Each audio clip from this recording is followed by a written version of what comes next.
ప్రజలను భారీ మెజారిటీతో గెలిపించాలి అని బీజేపీ నియోజకవర్గ కోఆర్డినేటర్ వడ్ల నందు పేర్కొన్నారు. ఆదివారం వికారాబాద్ పట్టణంలోని 29వ వార్డు శ్రవంతి సాగర్ కు మద్దతుగా కన్యాలాల్ బాగ్ కాలనీలో ఎన్నికల ప్రచారం నిర్వహించారు. ఈ సందర్భంగా ఆయన మాట్లాడుతూ కేంద్రంలో నరేంద్ర మోడీ గ్రామాలు మున్సిపల్ అభివృద్ధి కోసం నిధులు అందిస్తుంటే పేర్లు మార్చి ఇక్కడి ప్రభుత్వాలు ప్రచారాలు చేసుకుంటున్నాయని అన్నారు. ఇప్పుడు కాశ్మీర్ నుండి కన్యాకుమారి వరకు బీజేపీ పార్టీని ప్రజలు కోరుకుంటున్నారని, బీజేపీ పార్టీ కమలం పువ్వు గుర్తుకు భారీ మెజారిటీతో గెలిపించాలి అని కోరారు.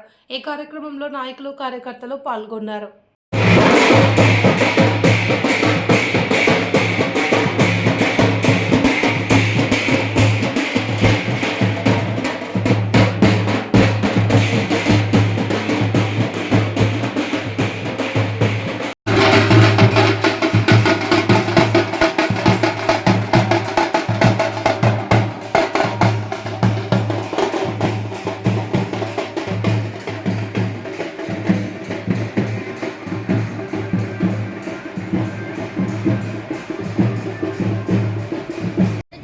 జై శ్రీరామ్.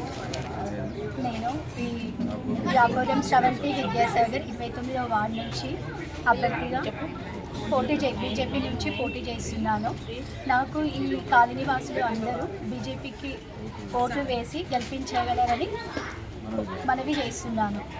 మీకు ఏమైనా అవసరాలు ఉన్నా నేను ఎలాంటి పరిస్థితినైనా సమస్యనైనాను తీరుస్తాను. శ్రీరామ్.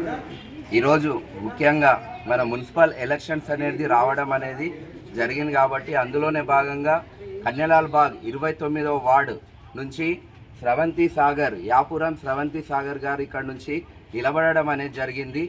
అంతేకాకుండా ఈరోజు ముఖ్యంగా మన కన్యాలాల్ బాగ్ యొక్క సమస్యలు అనేటివి ఇక్కడే పుట్టినటువంటి మాకంటే ఎక్కువగా ఎవరికి కూడా బాగా తెలియదు.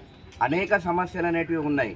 ఇప్పుడు గత ప్రభుత్వాలు కూడా టీఆర్ఎస్ కావచ్చు, కాంగ్రెస్ పార్టీ కావచ్చు, అనేక హామీలు ఇచ్చి కూడా వాళ్ళు నెరవేర్చలేరు. మా పైనే ఉన్న ఇప్పుడు ఒక ఉదాహరణ చెప్తున్నా నేను, కరెంటు తీగల గురించి మా కన్యాలాల్ బాగ్ ప్రజలందరూ కూడా ఎన్నోసార్లు కంప్లైంట్ చేసినా కూడా ఒక్క నాయకుడు కూడా వచ్చి అవి రాలేవు. మా పిల్లల మీద కూడా పడే ప్రాణాలు కోల్పోయే పరిస్థితి కూడా మా కళ్ళతోటి మేము చూసినాం.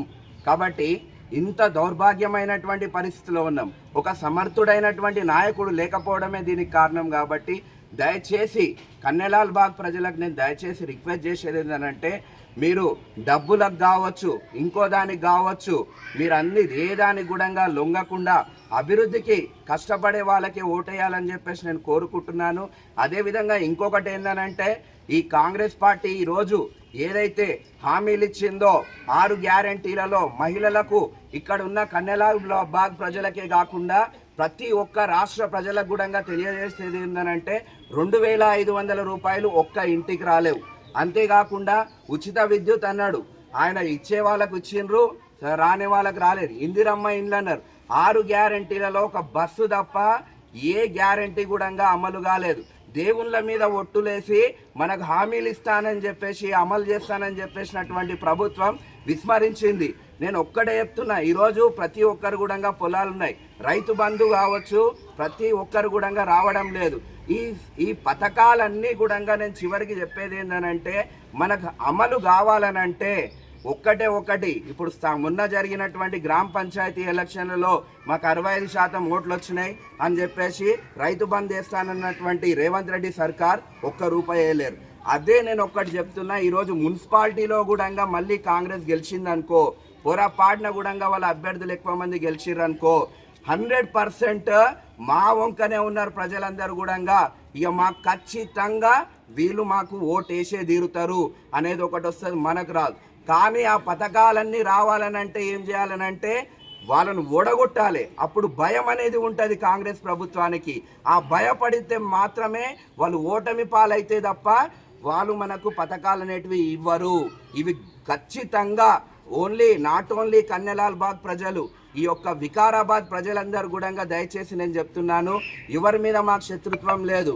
మాకు ఇచ్చినటువంటి హామీలలో ఏదో బంగారు తెలంగాణ అని చెప్పేసి మేము సాధించుకున్నాం, కష్టపడి కొట్లాడినాం. ఈరోజు ప్రతి ఒక్కరు కూడా అంతేకాకుండా విద్యార్థుల నోట్ల కూడా మట్టి కొడుతున్నారు. విద్యార్థులకు రావాల్సినటువంటి ఫీ రియంబర్స్మెంట్ ప్రతి ఒక్క ఇంట్లో కూడా చదువుకునే పిల్లలు ఉన్నారు. ఈరోజు ప్రతి ఒక్కరికి ఈరోజు 8,000 కోట్ల బకాయి ఉన్నారు కేసీఆర్ అంతకుముందు గత ప్రభుత్వం.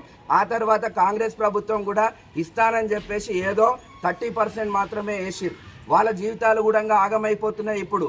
అంటే రేవంత్ రెడ్డి సర్కారు గతంలో ఒక సందర్భంలో నేను నిన్న డబ్బులు అడిగితే చాలా ఆవేశంగా మాట్లాడుతున్నాడు. అంటే కళాశాలల మీద ఏందనంటే పోలీసులను విజిలెన్స్ దాడులు కావచ్చు, ఇట్లాంటివన్నీ కూడా చేస్తున్నారు. నన్ను కోసుకొని తినండి, ఇలాంటి మాటలు మాట్లాడడం అనేది ఎంతవరకు సమంజసం? ఇలాంటివన్నీ కూడా మనం గతంలో ఇప్పుడు ఇంకోటి కూడా ఏమంటున్నానంటే ఆయన మనకు ఫీ రియంబర్స్మెంట్ కావచ్చు ఇలాంటి పథకాలని అంటే గత సీఎం కేసీఆర్ని పోయి అడుగుపోండి అని అంటారు. నేను ఒక్కటే అడుగుతున్నా, ఈరోజు ఈ ప్రభుత్వాన్ని సీఎం కేసీఆర్ని అడుగుతాం. ఇప్పుడు గతంలో ఇంటి ట్యాక్స్లు ఉంటాయి, ఇంటి ట్యాక్స్లు పెండింగ్ ఉన్నాయి, మళ్ళీ సీఎం కేసీఆర్ సార్కి కట్టాలన్నా సార్, మీ ప్రభుత్వానికి కట్టాలన్నా? ఇవన్నీ కూడా ఆలోచన చేయాలి సార్. దయచేసి చెప్తున్నాను, 2 చేతులు జోడించి రేవంత్ రెడ్డి సర్కార్ గారికి ఈసారి ఈ యొక్క మీరు ఇచ్చిన హామీలను నెరవేర్చుకోండి. నెరవేర్చుకోకపోతే ప్రజలందరూ కూడా ఓట్ అనే ఆయుధం అనేది ఉంది. ఆ ఓట్ అనే ఆయుధం ద్వారా మీ అందరు కూడా మనం ఏందనంటే న్యాయం చేసి ఈ కన్యలాల్ బాగ్ ప్రజలను కూడా ఇప్పుడు మనకి ఇంకోటి ఏందనంటే ఇప్పుడు మనం అందరం ఒకటి ప్రతి గల్లీలో కూడా పోయి ప్రభుత్వం ఏం ప్రచారం చేస్తుందనంటే మేము అధికార పార్టీలను గెలిపిస్తేనే మీకు డెవలప్మెంట్ అనేది జరుగుతుందని అంటారు. అంటే ఈ 2.5 సంవత్సరాలు చేయండి డెవలప్మెంట్, మళ్ళీ ఎట్లయితుంది అనేది ఇచ్చిన హామీలు కూడా నాకు డౌటే వస్తుంది. కానీ మొన్న విశ్వేశ్వర్ రెడ్డి గారు కూడా మీటింగ్ పెట్టిరు. 1000 కోట్ల వరకు కూడా గెలిచిన తర్వాత సెంట్రల్ నుంచి నిధులు ఖచ్చితంగా వస్తాయి. మీకు ప్రతి గల్లీకి కూడా 10 లక్షల నుంచి 20 లక్షల వరకు కూడా మేము ఇస్తామని చెప్పేసి హామీ ఇచ్చిండ్రు. దయచేసి మనం సెంట్రల్కి వెళ్ళి ఫండ్ తెచ్చుకుందాం. బీజేపీ పార్టీకి ఓటేస్తే ఏమవుతుంది అనేది మా సాగర్ అన్న కావచ్చు, ప్రశాంత్ అన్న కావచ్చు, ఈ గల్లీ ప్రజలకు చెప్తున్నా. ఎల్ల వేళలా మీకు ఏ కష్టం వచ్చినా కూడా ఎనీ టైం రాత్రి 12 గంటలకు ఫోన్ చేసినా కూడా మేము అవైలబుల్లో ఉంటాం. దయచేసి 29వ వార్డు నుంచి కన్యలాల్ బాగ్ ప్రజలకు ఒకటే విజ్ఞప్తి చేస్తున్నాము, మీరందరూ కూడా మీ అమూల్యమైనటువంటి ఓటును అమ్ముకోకుండా మీరు ఏం చేయండి అని అంటే మా బీజేపీ పార్టీకి వెయ్యండి అని చెప్పేసి కోరుకుంటున్నాము.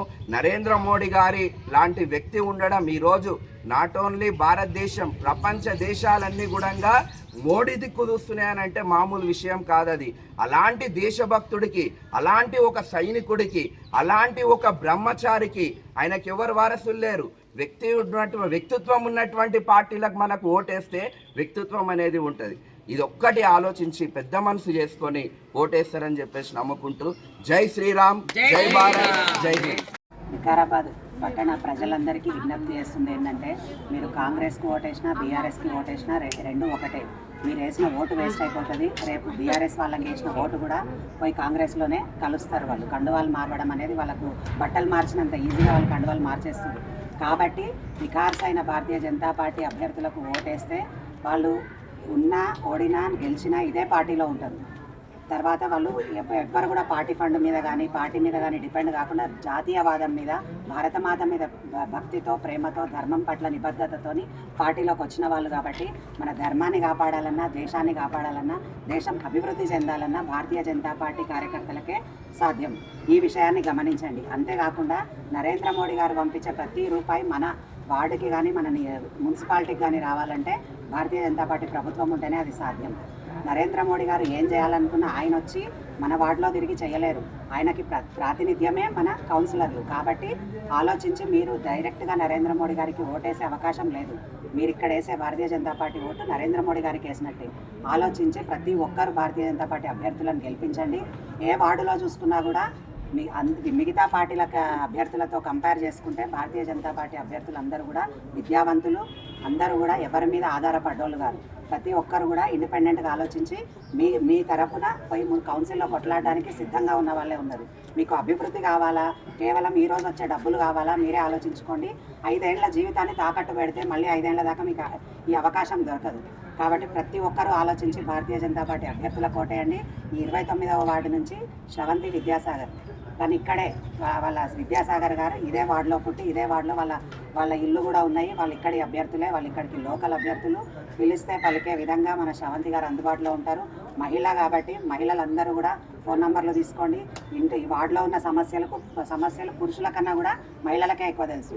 పురుషులు వాళ్ళ పనులు వాళ్ళు చేసుకుంటుంటారు. ఇంటి ముందు రోడ్లు లేకున్నా, చెత్త తీయకపోయినా, స్ట్రీట్ లైట్లు రాకపోయినా ప్రాబ్లం అయ్యేది మహిళలకు.